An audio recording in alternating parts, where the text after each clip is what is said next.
On Twitter, Red Dirt Sports posted that, am I taking Friday and Monday off to emotionally prepare and or recover from a game played by 20-year-olds?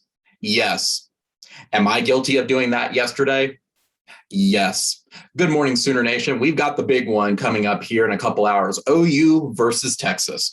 There's a lot of memories associated with this game, particularly around my family. I was asking my dad yesterday what he remembers about OU Texas specifically. And of course, grandma and grandpa met back at OU Texas in the 30s. I know that's almost 80 years ago when you think about that. He remembers when OU Texas tickets were only $20. I want you to let that sink in for a moment. When OU Texas tickets were only $20. I wish they were that now. I think face value for them now are like 150. I remember attending the state fair when I was a little kid, because when me and my parents and my sister went to the fair, one kid would go with my dad to the game and the other one would go with my mom around the fair. So I remember going around the fair, looking at all the cars, remember getting a caramel apple and just running around the fair. And it was a fun time walking around the museum. When I went to the game, I've attended the game at least 3 times at this point. I've attended, and I still have, well, this is not the original one that I have, but this was given to me by somebody else. Oh, you can't tell. I think you can. This is the very first OU Texas that I appeared at, was at OU Texas 2000. You can't tell on here. It was also $45. That was my first game, and we were in, I believe, one of the corners. I'm trying to remember which one, but I remember it being very rainy and having a backpack full of candy. That was kind of the times at the time when I was like 10 years old. I returned later in 2011 and 2012. Again, I was in that roughly the same corner about 11 years ago. And then my best seats ever were, again, by chance in 2012 on the 50-yard line, row 25. I had I was right on the line. It was one of the best experiences I ever had. And based on everything, I am undefeated going to OU Texas. And I hope to bring back another win today at this point. So today's already been going well as well. Was able to pick up Metroid Dread, played a couple games on that. And I even caught a shiny Bidoof today. Yes, I play Pokemon Go. Get over it. So like I said, though, a lot of memories with this particular game, and I'm looking forward to adding more today. So let's talk about this game really, really, really fast, though, guys. So looking at Texas offense, looking at Texas defense versus our offense and our defense, what do I expect? With Texas, I think it's very simple. I think Texas is going to focus their entire offense around Bijan Robinson, and that's what OU's got to strategize around. They have to force Bijan to shut down Bijan and force Casey Thompson to throw the ball. When you look at Texas's offense, their FPI for it is number 8. But when you look at what their actual stats are, their rushing is number 5 in the nation, but their pass is 90.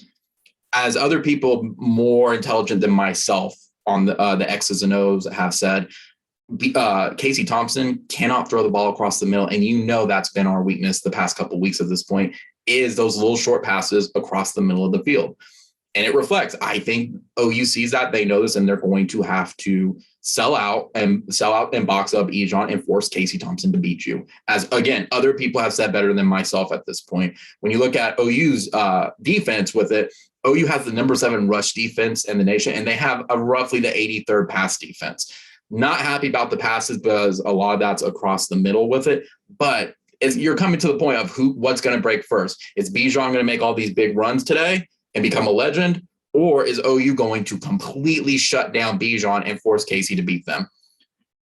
I'm leaning towards Sooners on this one, and I'll get more into that as well. But on the flip side, when you look at Texas's defense, again, we can talk about FPIs and stuff, but their stats right now against the rush game, it is 93rd in the nation. They have the 93rd defense to get rushing. They are not good against the defense at all. And their pass defense is number 68. OU has a rush around 75 in the nation if we're not running the ball, but our passing is still in the top 30.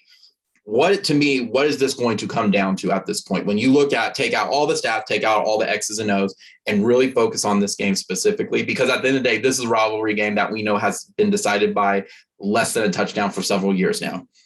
I think when you put the matchups against each other, with the news of Marcus Major returning, OU is going to run the ball down their throat. I think most of this game, I think Riley is going to have a breath of fresh air for just a moment, knowing that he has a 3rd scholarship running back back on the starting offense at this point. Regardless if he plays, you can still start playing that run game. You can start having those 2 setbacks. And I expect that this weekend at this point. So when you take a look at OU's offense versus Texas defense, Someone told me, I looked at it where it was the D-line was full of juniors and seniors. Like that was probably the strongest unit. Another friend told me, though, however, if you think about that a little bit closer, why is that line full of juniors and seniors? It's Texas. Most of those guys should be going to the NFL. That means it's not a very good line. I will take OU's run offense over Texas's defense any day of the week, especially when their rush defense is number 93 in the nation. Now let's put it on the flip side. Do I expect Texas to get yards? Do I expect them to score? Yes, I absolutely do. I think they're going to try to use Bijan the exact same way they're using Deuce up at Kansas State. I think that they're going to try to get him in open space and try to give him some room to run. That being said, I would still take OU's D-line and force Casey Thompson to beat you. I think that's what it comes down to. Is the strategies for this game is you run the ball and you force Casey to beat you. That all being said, it is still a rivalry, and I think comes down to what Bob said yesterday on the radio. Whoever runs the ball better and whoever forces turnovers is going to win this game. Because let's not forget, Casey, I think this is not even in the top, Casey Thompson has not even started 3 games at this point. I think it's 3 or 4. But this is the largest game he has ever been in. Inexperienced quarterback, first-year head coach, versus OU's very, very talented line. Lincoln Riley's how many ever years at this point. I'm going to take the experienced team and the team that feels like they've been there over Casey Thompson and Sark for the first year. Again, it's a rivalry game. We don't know what they're doing to motivate the players to attend the game at this point, to wake up and make sure that they come out energized. We're definitely going to have to see. But again, OU strategy, run the ball, contain Bijan Robinson, and force Casey Thompson to beat you with his arm. Get the turnovers. On the flip side, run the ball, give it to Kennedy Brooks, give him the run, and win the run battle. As they said, with the exception, whoever runs better wins this game. So if you win this game, this is kind of the first kind of hurdle that you have heading into the national championship. This is kind of that halfway point gut check that kind of sets the tone for the rest of the season of, okay, we can breathe a little comfortably now going into the rest of the season. And we can, I hate the phrase, but it's true, control our destiny versus we have to win out and make no mistakes as it has been in the past. Let's not do that. Let's go through October. Let's start October and go undefeated at this point. So my final prediction for this game, I think it's going to be a close game still, regardless of what the stats say. I think it's going to be just like every other year. I hope it's a blowout. I really do. But I think it's going to be OU who's going to come out on top, 44, and Texas 37.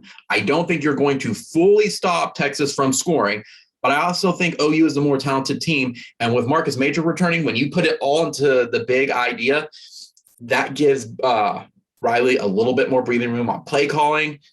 It opens up. I'm not going to say it makes the O-line play better, but it also gives you more options with Rattler at this point because you're opening up everything at that option with the run game.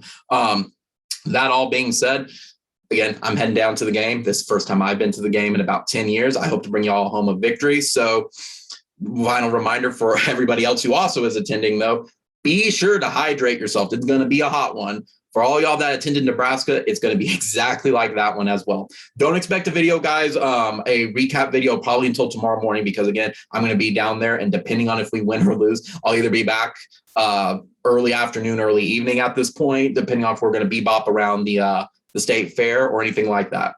I hope we win because on the way back, as per tradition states, we get the victory steak. Steak only goes for winners.